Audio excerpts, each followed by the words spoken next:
Welcome everybody, my name is Christian and today I'm starting a very special series where I am going to go through every upgrade for every different upgrade slot for both the Empire and the Rebels and the neutral cards as well for Star Wars Armada from the core set all the way through Wave 4. I'll definitely update this again once the future waves come out, but for now Waves 1 through 4 are going to be covered today. So first, I'm going to discuss the defensive retrofit slot. There are only 4 upgrades currently for this slot: ECM, advanced projectors, redundant shields, and cluster bombs.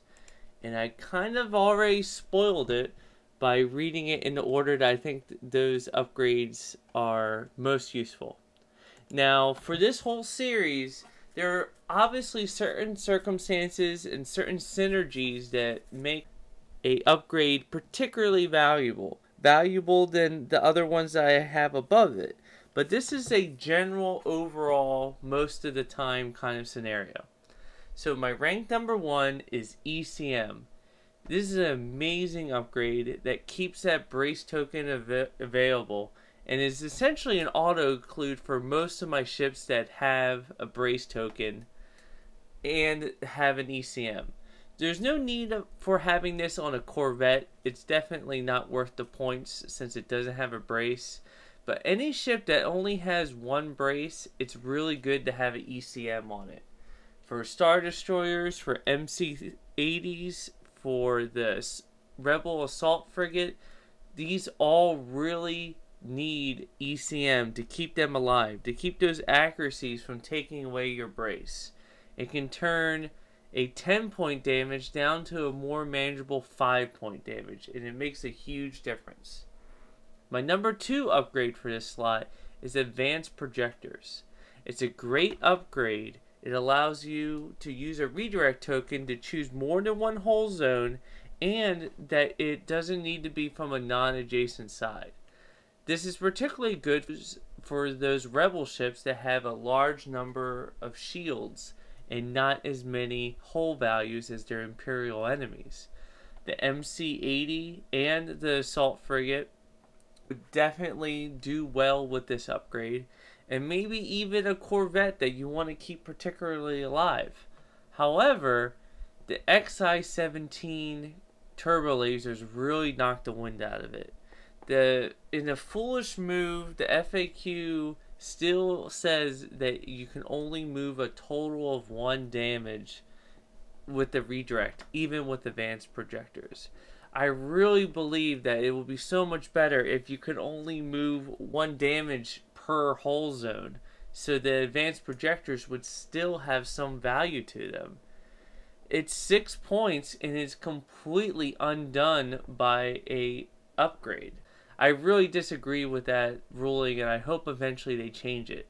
That said, it's still a really great power. The third one on my list is redundant shields. It's expensive, but it's pretty cool, and it pairs particularly well if you have projection experts. That way, this can help make up for the shield that you're giving away. Also, it's at the beginning of the status phase, in the beginning, so you don't even need to wait for this ship to activate. And number 4, and an upgrade that I've never used, and I've never seen used, is the 5-point cluster bombs. There's no way it's worth 5 points. As you'll learn in this series, I don't like discard cards for the most part, and cluster bombs is not worth the 5 points. Essentially, you roll 4 dice, and every hit or crit gets count as a damage. So, statistically, you're going to give about 2 damage, maybe 3 if you're lucky. And that's it, for 5 points. I mean, when you think about how a TIE fighter is 8 points, or a A-Wing is worth 11 points, and how much useful they are compared to a once 2-point damage. Now, if you could do this multiple times, or if it was something that you would just have to activate, then maybe it'll be worthwhile. But it's only 1 time. So it's way at the bottom of the list. The next upgrade slot that I'm going to rank is the offensive retrofit. There's only 5 for these, and this time I'm not going to spoil it by listing them all off. And to be fair, most of these are, actually all of these are pretty useful. They all have their benefits. And none of them are terrible, unlike the cluster bombs that we had in the defensive retrofit. For the offensive retrofit, my number 5 is the point defense reroute. It's 5 points, but it's way better to have ordnance experts if you have a black reroll. Also, since it's only the blue critical, you're only going to get that 25% of the time. And there's so many other dice modifiers out there that to take up that whole offensive retrofit slot just for this, it's not all that useful. So that's all I have to say for that. Number 4 is quad laser turrets.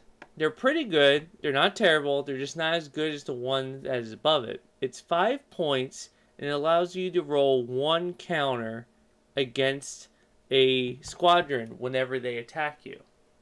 Now, most of the time, I really don't think this is worth the 5 points, because 1, unless you put it on all your ships, the enemy is just going to focus their fighters and bombers against the ships that don't have it.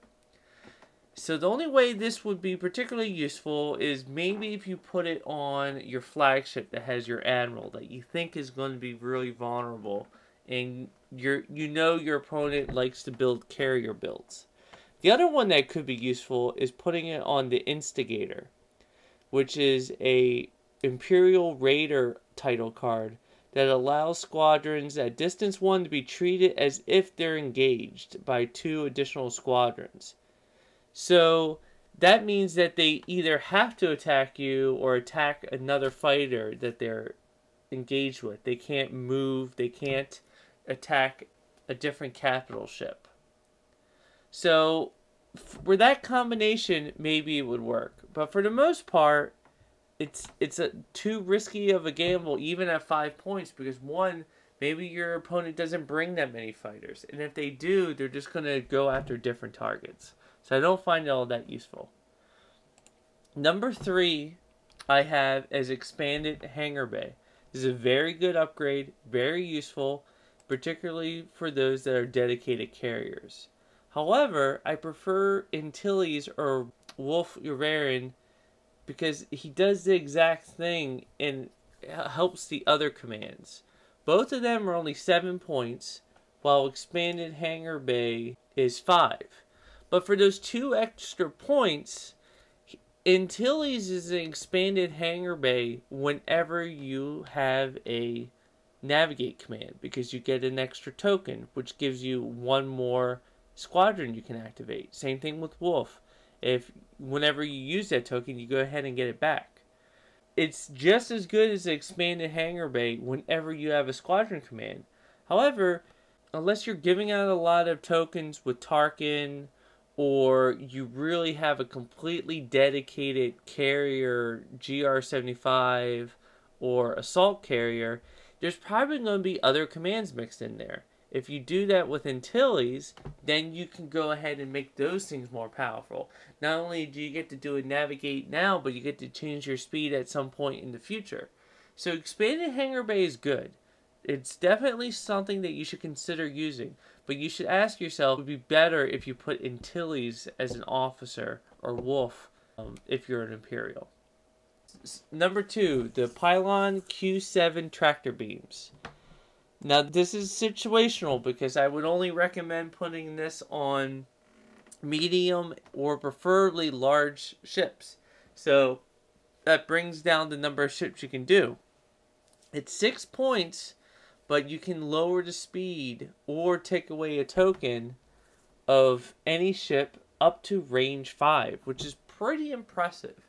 So if you're a Star Destroyer and you want to keep that Corvette from wiggling out of your way, or against a GR-75 transport, and you want to keep it closer to you so you have more of that blue dice for those accuracies, you can go ahead and lock on the tractor beams. And this isn't a discard.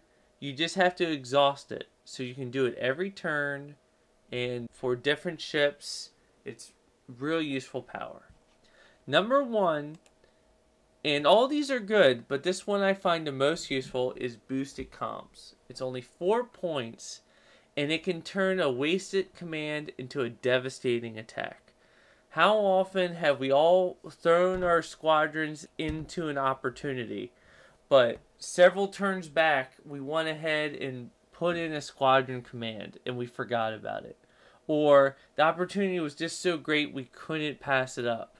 When that squadron command comes up, maybe you can't even activate a single one, or you can only activate 1 or 2 instead of the 3 or 4 or even 5 if you have the right combo of upgrades. But you can't because it's out of medium range. This really extends the range pretty significantly. There's a big difference between medium and long range. And for 4 points, it's a great addition to any dedicated carrier. So those are the offensive and the defensive retrofits. I hope you found this video to be helpful, and I hope you continue to watch the rest of the series. So thank you very much. Do you have any disagreements with me? Where would you put some of these rankings? And is there a certain combo that I've left out that you think would be particularly awesome for these powers? So thank you very much, and I hope you continue to listen. Bye.